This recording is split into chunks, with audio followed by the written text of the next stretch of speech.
Welcome back to another episode of Rock Boys Football. Dill, late Tuesday night. As Michigan fans ourselves, we might be a little bit salty about this one, but to the Georgia fans, I think Georgia's getting a good one here, right? Four-star cornerback Justice Fitzpatrick committing to Georgia.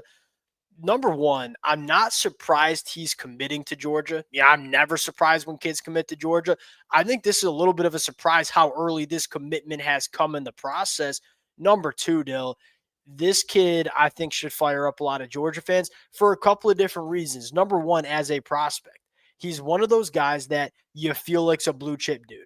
You're going to bring him into Georgia. He is going to play very good football for you over the next couple of years, about as blue chip of a prospect as you get, really, really high floor here. But at the same time, he gives you that access to the high ceiling. You're talking 6'1", 190, 10.7 in the 100-meter dash. He has that ideal athletic profile that when you talk about guys that are going top 50 in the NFL draft over the next couple of years, I wouldn't be surprised if Justice Fitzpatrick is one of those guys, which Dill, kind of different to how we talked about Carter Lucky this weekend. Big fan of Carter Lucky. I think he's going to come into Georgia, be a great teammate, be a great role player on the defensive line, but probably doesn't have that top 32 NFL upside that I think Justice Fitzpatrick does. And then the second thing I'll say here, Dill, is that this is a position that I think Georgia wants to get right in 2026. And I'm going to start with this. There are a lot of programs across the country that would take the cornerback class that Georgia brought in 2025. I think Kirby Smart feels like there was probably some meat left on the bone, right? Shamari Earls flips to Michigan late. DJ Pickett winds up at LSU. I think Georgia wants to crush it with the cornerbacks they bring in 2026, and Justice Fitzpatrick is a damn good start to this process. Now, there's a lot to this kid's game I want to get into before we get into it. As always, the Georgia fans, number one, the amount of support y'all have shown the fellas in the offseason as we break down the commitments, it's amazing. This time period is some of the more exciting time period for at least myself in the college football calendar.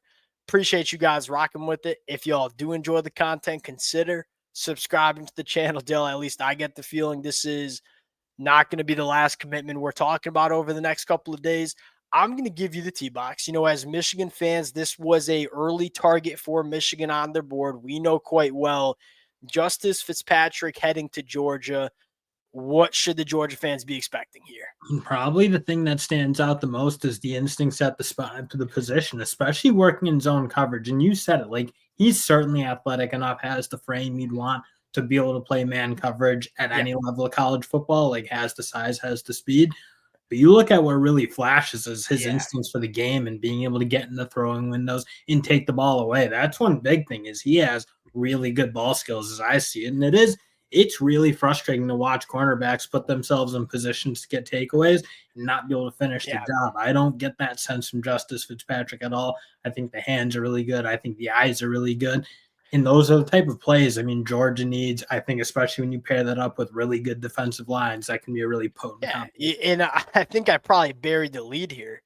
The bloodlines are elite here. His older brother's named Minkah Fitzpatrick, and I'm sure the Georgia fans know quite about him. I'm sure, I know Kirby Smart knows a lot about him.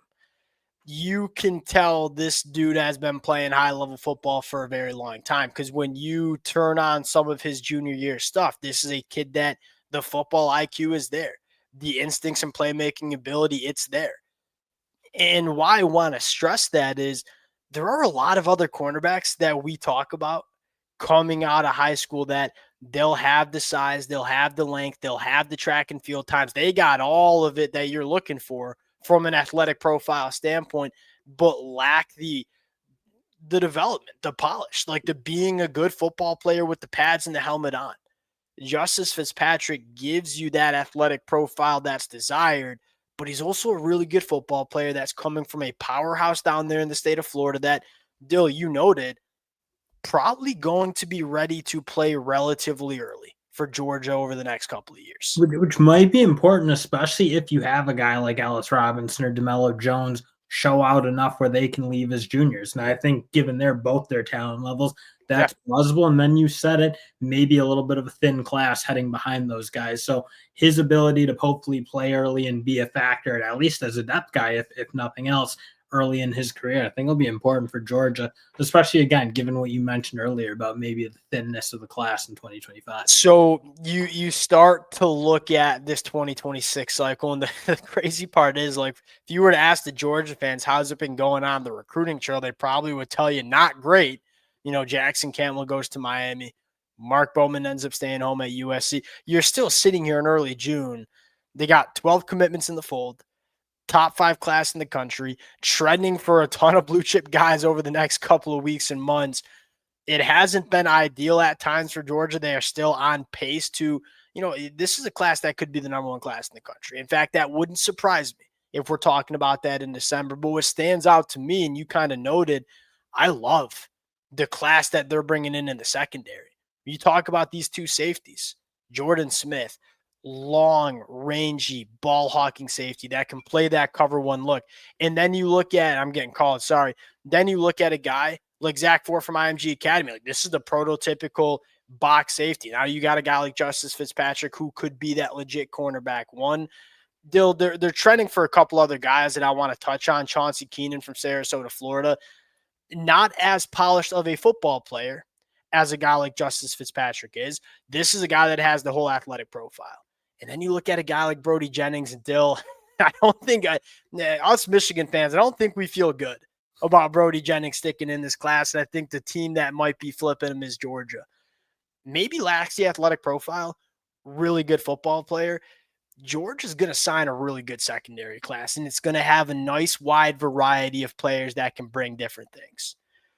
We'll sign out there. I think the Georgia fans should be fired up about this one. Appreciate you guys rocking with it. If y'all do enjoy the content, consider subscribing to the channel, and we'll talk to y'all later.